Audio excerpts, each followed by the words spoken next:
Toyota priprema potpunu obnovu svoje ponude pick-upova za 2026. godinu, a ono što dolazi je impresivno. Govorimo o 8 različitih modela, od kompaktnih pick-upova do teških opcija, s hibridnom i električnom tehnologijom integriranom u ponudu. Dokazani motori se razvijaju, a Toyota obećava održati tu legendarnu pouzdanost uz modernizaciju svega. Model broj 1 na ovom popisu potpuno će promijeniti pravila segmenta. Danas ćemo analizirati što možemo očekivati od svakog od ovih 8 pick-upova koji stižu u nadolazećim mjesecima. Krenimo. Pick-up broj 8. Osvježeni Tacoma 2026. Počinjemo s Tacomom 2026. Potpuno redizajniranom 4. generacijom najpouzdanijeg pick-upa srednje veličine na tržištu. I evo prve kontroverzne promjene. Toyota je ukinula atmosferski 4,0 litreni V6 motor koji smo svi poznavali i voljeli, taj praktički neuništivi blok koji je mogao izdržati 500.000 milja bez ikakvog napora. Zamijenili su ga 2,4 litrenim četverocilindričnim motorom s turbopunjačem. Da, dobro ste pročitali, 4 cilindra umjesto 6. Za mnoge puriste ovo je praktički hereza. Ali prije nego što počnete pisati bijesne komentare, dopustite mi da objasnim što Toyota ovdje radi. Novi turbo motor proizvodi 278 konjskih snaga i 317 funti stopa okretnog momenta, brojke koje zapravo nadmašuju stari V6. Ali što je još važnije, prvi put u povijesti Tacome dostupna je hibridna opcija. Hibridni sustav iForce kombinira 2,4 litreni turbomotor s električnim motorom kako bi proizveo kombiniranih 326 konjskih snaga. To je znatno više snage nego kod bilo kojeg prethodnog Tacome, a dolazi s boljom ekonomičnošću goriva.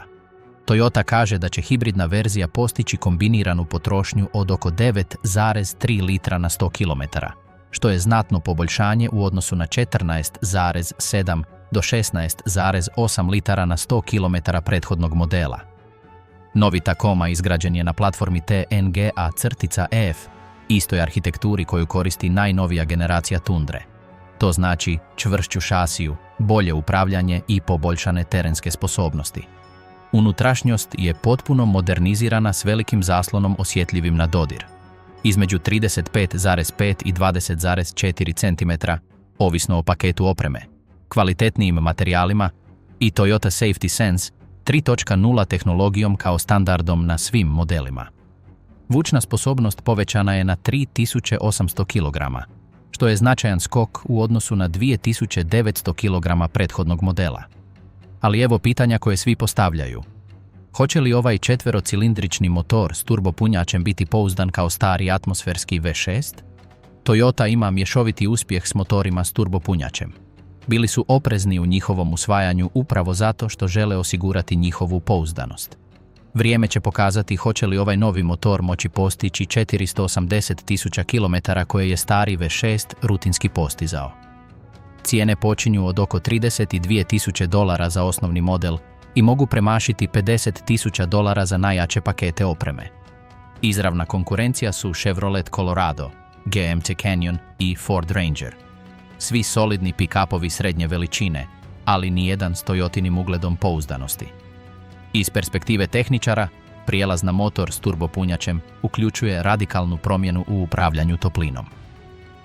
Toyota je implementirala visokoučinkovit sustav međuhladnjaka i ojačane prolaze za ulje kako bi osigurala da turbopunjač, koji se vrti astronomskim brzinama, prima stalno podmazivanje čak i nakon što se motor isključi. Ovo je važan detalj koji mehaničari cijene, jer spriječava karbonizaciju ulja u ležajevima, čest kvar kod manje robusnih motora s turbopunjačem. Nadalje, nova TNGA-F platforma koristi lasersko točkasto zavarivanje i strukturna ljepila zrakoplovne kvalitete, smanjujući vibracije koje često otpuštaju komponente nakon godina korištenja na zemljanim cestama. Za vlasnika koji planira zadržati svoju Tacomu dulje od desetljeća, ključno će biti disciplinirano održavanje. Iako je motor manji, unutarnje komponente poput radilice i klipnjača izrađene su od jačih legura kako bi izdržale tlakove turbopunjača. Hibridni sustav, u međuvremenu, koristi jedinicu za upravljanje snagom koja je zabrtvljena od ekstremne vlage i prašine, osiguravajući da elektronika neće biti slaba točka na rutama za gaženje po vodi. Tacoma iz 2026. ne pokušava zamijeniti jednostavnost prošlosti, već pokazati da moderna učinkovitost može biti jednako robusna ako je temeljno inženjerstvo dobro. Pickup broj 7. 2026 Tundra Capstone. Na broju 7 imamo 2026 Tundra Capstone, ultraluksuznu verziju Tundre koja se izravno natječe s EF150 Limited i Ram Limited. Toyota agresivno ulazi na tržište luksuznih pick-upova, a Capstone je njezina izjava o namjeri. Unutrašnjost je obložena vrhunskom poluanilinskom kožom, pravim drvenim ukrasima, kontrastnim šavovima i kromiranim detaljima.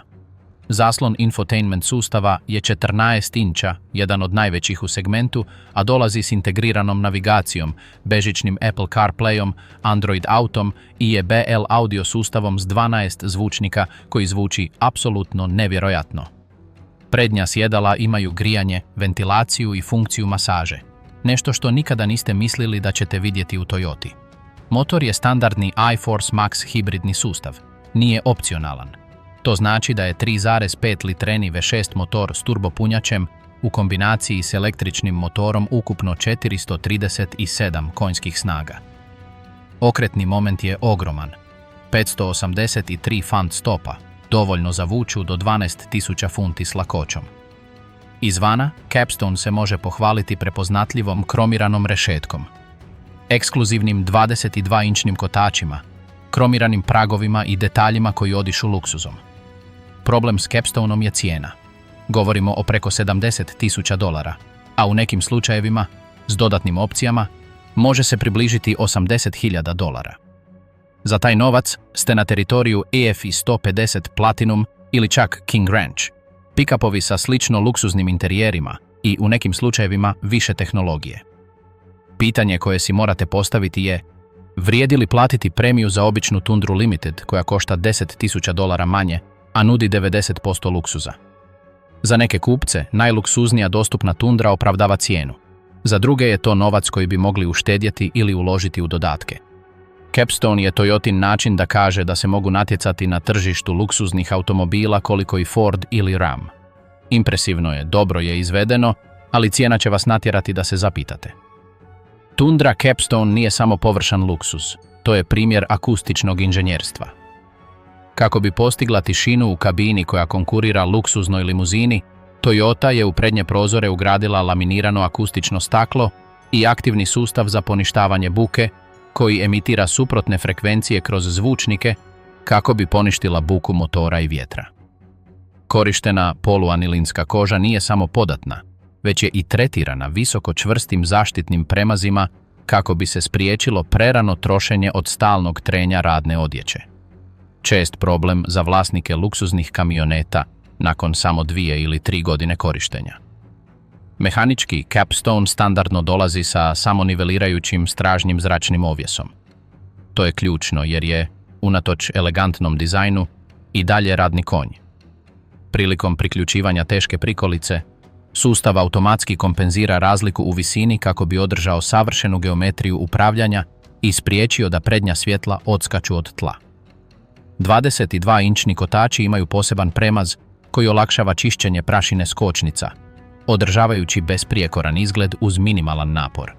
To je savršen izbor za poslovne ljude koji ujutro posjećuju gradilište, a navečer prisustvuju svečanoj večeri, bez promjene vozila i s povjerenjem da će hibridni motor reagirati električnom glatkoćom. 6. kamionet, 2026 Tundra TRD Pro. 6. je za one koji žele ekstremne terenske sposobnosti. Tundra TRD Pro za 2026. godinu. Ovo je Toyotina verzija koja se natječe s Fordom F-150 Raptorom i Ramom TRX, iako po nešto pristupačnijoj cijeni. TRD Pro dolazi opremljen nadograđenim Fox ovjesom, posebno dizajniranim za apsorpciju skokova i izuzetno neravnog terena. 2,5-inčni Fox amortizeri s udaljenim spremnicima isti su oni koje biste pronašli na profesionalnim terenskim trkačim vozilima. Falken Wildpeak terenske gume dolaze standardno, montirane na 18-inčne TRD kotače sa simuliranim bidlokovima. Zaštita podvozja je robusna i pokriva korito ulja, mjenjač i spremnik goriva od udara kamenja. Sustav kontrole proklizavanja potpuno je reprogramiran za terensku upotrebu sa specifičnim načinima rada za pijesak, kamenje, blato i snijeg. Svaki način rada prilagođava odziv gasa, točke mijenjanja brzina mjenjača i kontrolu proklizavanja kako bi se maksimizirale sposobnosti na tom specifičnom terenu. Estetika je agresivna, s jedinstvenim prednjim i stražnjim branicima, rešetkom s velikim natpisom Toyota u stilu Raptora, haubom s funkcionalnim usisnikom zraka i prepoznatljivom šemom boja koja uključuje opcije poput bijele s crnim krovom ili mjesečevo sive. Sada, evo važnog pitanja. Koliko je ovih terenskih sposobnosti stvarno u odnosu na marketinšku pompu? TRD Pro je zaista sposoban. Toyota ga je testirala u Baja California, natjecala se na pustinskim relijima i dokazala da se može nositi s ekstremnim terenom. Ali nije toliko ekstreman kao Raptor ili TRX. Ti pick-upovi imaju znatno snažnije motore, ovjese s još većim hodom i dizajnirani su za velike brzine u pustinji. TRD Pro je više za ozbiljne entuzijaste terenske vožnje koji žele sposoban pick-up koji se također može koristiti svakodnevno bez žrtvovanja previše udobnosti. Procijenjena cijena je oko $65.000, znatno manje od Raptora koji počinje od $75.000 ili TRX-a koji ide preko $90.000. Za nekoga tko želi ozbiljne terenske sposobnosti s Toyotinom pouzdanošću, TRD Pro je teško nadmašiti. Samo nemojte očekivati da ćete pobijediti Raptor u pustinskoj utrci. Ulazak u detalje TRD Pro modela znači raspravu o toplinskoj otpornosti u teškim uvjetima. Fox Bypass amortizeri imaju tehnologiju zone odskoka koja ukručuje ovjes neposredno prije nego što dosegne granicu svog hoda, spriječavajući oštar udar metala o metal koji često lomi nosače na drugim kamionetima. Toyota je također integrirala prednju zaštitnu ploču od aluminija debljine 1/4 inča, dizajniranu ne samo za odbijanje kamenja, već i za usmjeravanje protoka zraka na kritične komponente pogonskog sklopa, spriječavajući pregrijavanje tijekom sporih uspona na tehničkom terenu. Multi-Terrain Select sustav ove verzije znatno je brži od prethodne generacije, obrađujući podatke o proklizavanju kotača u milisekundama kako bi zaključao elektronički diferencijal prije nego što kamionet izgubi zamah. Jedan detalj koji će ljubitelji terenske vožnje cijeniti je krovni nosač, posebno dizajniran za podupiranje statičke težine šatora za 2 osobe bez deformiranja stupova kabine. TRD Pro je u biti trkaće vozilo s tvorničkim jamstvom, napravljeno za one koji preferiraju kampirati tamo gdje nitko drugi ne ide i moraju znati da ih njihov prijevoz neće ostaviti nasukane usred pustinje. Pickup broj 4. Hilux za sjevernoameričko tržište. 4. pickup je nešto što entuzijasti traže već desetljećima. Toyota Hilux za sjevernoameričko tržište. Prije nego što se previše uzbudite, ovo su još uvijek uglavnom glasine i nagađanja, ali glasine postaju sve jače. Hilux je legendarni pick-up srednje veličine koji Toyota prodaje u gotovo svim zemljama osim u Sjedinjenim Državama i Kanadi. To je pick-up koji je Top Gear pokušao uništiti u onoj poznatoj epizodi gdje su ga ostavili na plaži dok je dolazila plima, bacili ga s višekatnice, zapalili ga, a nakon svakog testa Hilux je još uvijek bio u pokretu. To je reputacija koju ima. Trenutni Hilux tehnički se razlikuje od Tacome, iako su slične veličine. Hilux ima robusniju šasiju, jednostavniju konstrukciju i na većini tržišta dolazi s opcijama dizelskih motora koje jednostavno nisu dostupne u Tacomi. Najpopularniji dizelski motor je 2,8 litreni četverocilindrični turbopunjač koji proizvodi oko 200 konjskih snaga, ali i ogromnih 360 funti stopa okretnog momenta. Taj okretni moment dizelskog motora čini ga nevjerojatnim za vuču i teške radove. Pa zašto bi Toyota donijela Hilux u Sjedinjene Države kada već imaju Tacomu? Postoji nekoliko mogućih razloga. Prvo, mogli bi pozicionirati Hilux kao osnovniji i ekonomičniji radni kamion, koji se natječe s osnovnim verzijama Rangera i Colorada. Drugo, dizelski Hilux mogao bi se svidjeti kupcima koji žele ekonomičnost goriva i okretni moment dizelskog motora bez prelaska na kamionet pune veličine. Treće, Hiluxov ugled neuništivosti mogao bi se svidjeti izvođačima radova i komercijalnim voznim parkovima. Razlike između Hiluxa i trenutne Tacome su značajne. Hilux je jednostavniji, s manje tehnologije i manje luksuznih opcija, ali potencijalno robusnije izgrađen za teške radove. To bi bilo kao razlika između osnovnog Jeep Wranglera i potpuno natovarenog Gladiatora. Ista ukupna veličina, različite namjene. Stvarna vjerojatnost da se to dogodi je iskreno možda pola-pola. Toyota je provela istraživanje tržišta. Znaju da postoji potražnja, ali također znaju da bi to moglo kanibalizirati prodaju Tacome. Ako bi stigao, procijenjena cijena vjerojatno bi bila između 25 i 35 tisuća dolara, ovisno o opremi, što bi ga pozicioniralo konkurentno u odnosu na druge pick-upove srednje veličine, ali usmjereno na posao, a ne na rekreaciju. Ako Hilux konačno stigne u Sjevernu Ameriku, vjerojatno bi imao arhitekturu stražnjeg ovjesa s lisnatim oprugama iznad osovine, dizajn koji daje prednost nosivosti nad udobnošću vožnje. Za razliku od Tacome, koja teži profinjenijem upravljanju, Hilux je dizajniran za korištenje. Komponente upravljanja su deblje, a brtve na vratima su dvostruko ojačane kako bi se omogućilo gaženje kroz duboku vodu bez ulaska kapi vode u kabinu. 2,8 litreni dizelski motor poznat je po svom sustavu ubrizgavanja pod visokim tlakom koji može raditi na goriva niže kvalitete u udaljenim regijama, što je izdržljiva značajka koja ga čini jedinstvenim. Iz radionice Hilux se smatra civilnim ratnim strojem. Pristup filterima i bateriji je potpun, što olakšava hitne popravke na terenu. Ako se Toyota odluči za prodaju, vjerojatno ćemo vidjeti verziju s visokim teretnim prostorom i vanjskim kukama za pričvršćivanje, značajkama koje su nestale iz modernih pick-upova iz estetskih razloga, ali su ključne za poljoprivredne i građevinske radove. Hilux ne bi ciljao na pobjedu na natjecanjima ljepote, već na ponovno osvajanje tržišta korisnika, kojima je jednostavno potreban pošten radni konj, sposoban vući metričku tonu i koji je još uvijek u pogonu nakon 20 godina stalnog iskorištavanja. Pick-up broj 3. Dizelska Tundra. Broj 3 je nešto što bi moglo potpuno promijeniti pravila igre za Toyotu u segmentu pick-upova Dizelska Tundra. Sada, ovo je također nagađanje, ali temelji se na stvarnim informacijama.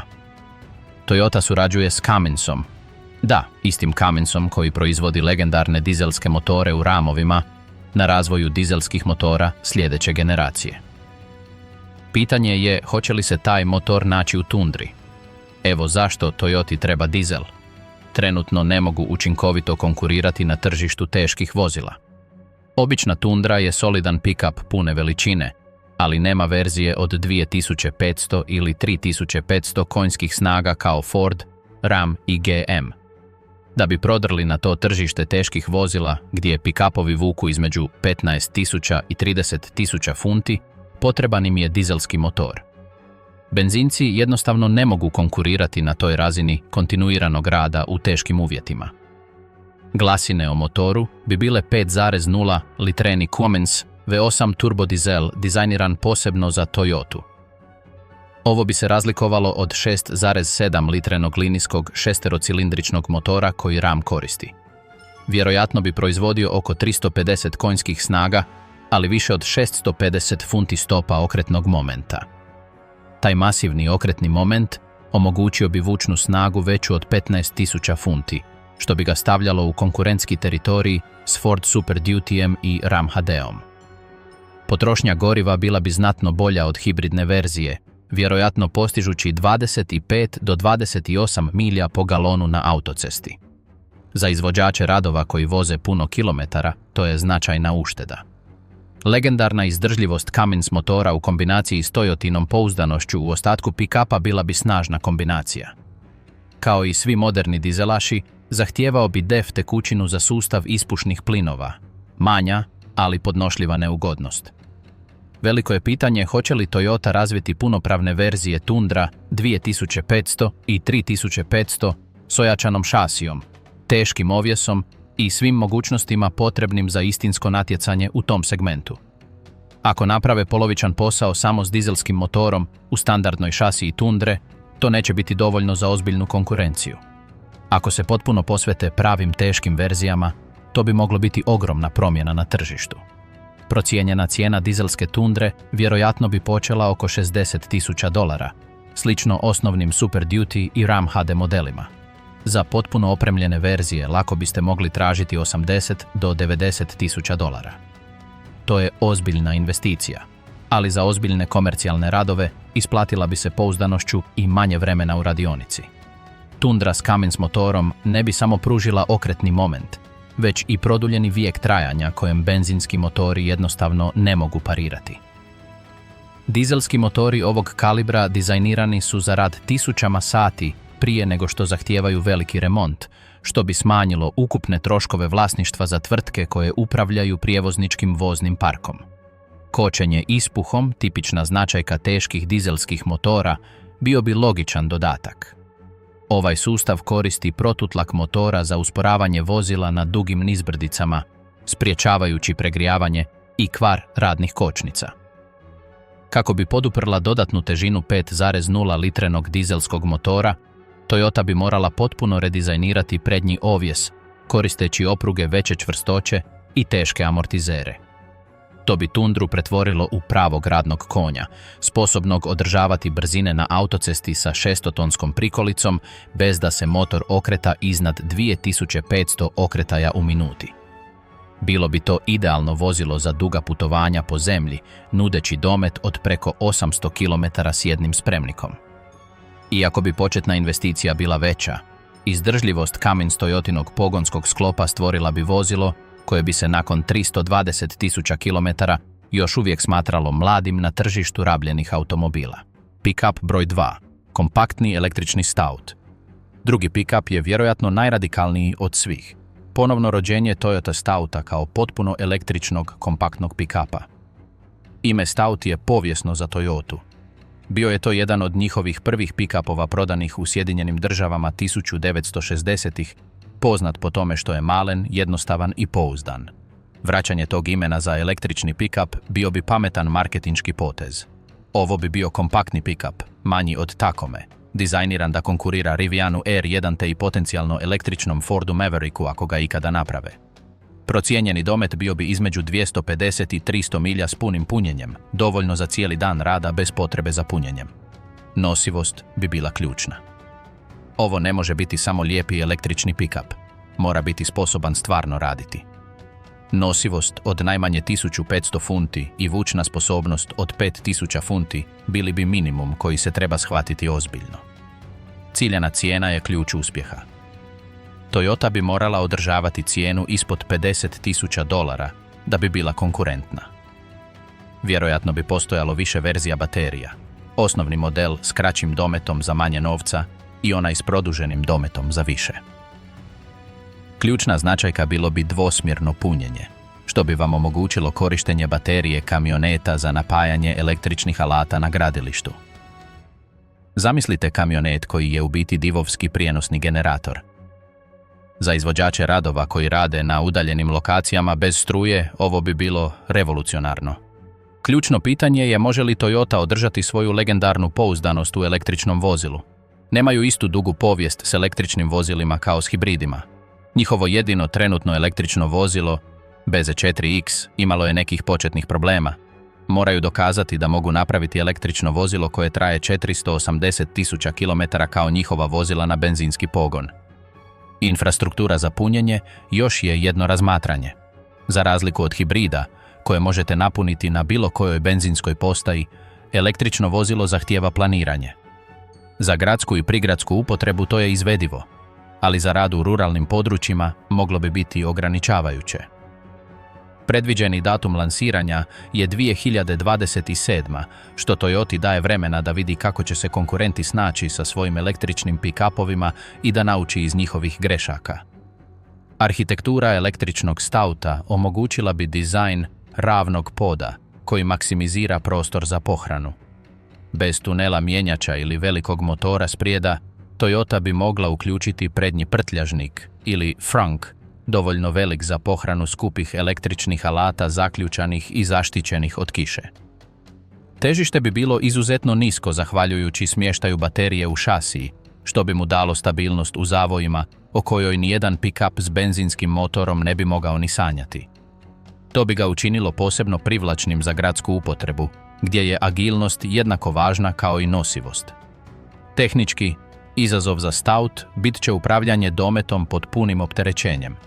Toyota radi na sustavima toplinskog upravljanja koji koriste visoko učinkovite toplinske pumpe kako domet ne bi drastično pao privući obećanih 5000 funti. Nadalje, korištenje recikliranih materijala i održivih proizvodnih procesa u njegovoj unutrašnjosti privuklo bi novu generaciju kupaca koji su zabrinuti zbog svog ugljičnog otiska. Električni Stout ne bi bio samo posveta prošlosti, već i pokretni laboratorij za budućnost komercijalne mobilnosti, pokazujući da tišina elektromotora ne umanjuje snagu potrebnu za izgradnju svijeta. Pickup broj 1. Land Cruiser Pickup. I stigli smo do broja 1, pick-upa koji bi potpuno promijenio pravila igre. Pick-upa baziranog na Land Cruiseru. Ovo bi bio povratak nečega sličnog 70 seriji, koju Toyota prodaje međunarodno. Pick-upa s terenskim mogućnostima kojima se nijedan drugi trenutni pick-up ne može mjeriti. Konstrukcija bi bila ultra robusna s ojačanom šasijom s ljestvama, baš kao i Land Cruiser SUV, ali sa stražnjim teretnim prostorom. Motor bi mogao biti hibridni sustav ili tradicionalni motor, ovisno o tome kako ga Toyota odluči pozicionirati. Ovjes bi bio dugog hoda, dizajniran posebno za izuzetno neravan teren i tehničku vožnju izvan ceste. Govorimo o mogućnostima koje bi nadmašile Jeep Gladiator Rubicon, Toyota Tacoma TRD Pro, bilo koji trenutni pick-up u smislu čiste terenske sposobnosti. Diferencijali uključuju blokiranje osovina, ultraniske prijenosne omjere, zaštitu podvozja od pravog čelika i kutove prilaza i odlaska superiorne u odnosu na sve što je trenutno dostupno. Ovo ne bi bilo za svakoga. Niša bi bila mala, ali strastvena. Ozbiljni entuzijasti off-road vožnje, istraživači, ljudi koji putuju na izuzetno udaljene lokacije gdje je apsolutna pouzdanost doslovno pitanje života ili smrti. Cijena bi bila premium, vjerojatno počevši od oko $75,000 i potencijalno dosegnuvši $90,000 ili više s potpunom opremom. To bi ga svrstalo u područje luksuznih pick-upova, ali nudeći nešto sasvim drugačije. Ne luksuz u smislu kože i ekrana, već mogućnosti i kvalitete izrade koji opravdavaju cijenu. Veliko je pitanje hoće li se to zapravo dogoditi. Toyota je nagovijestila interes, vidjeli su potražnju, znaju da postoji tržište. Ali također znaju da bi to bio proizvod male količine. Morali bi odlučiti isplati li se inženjerski i proizvodni trud za vozilo koje bi se moglo prodavati samo nekoliko tisuća jedinica godišnje.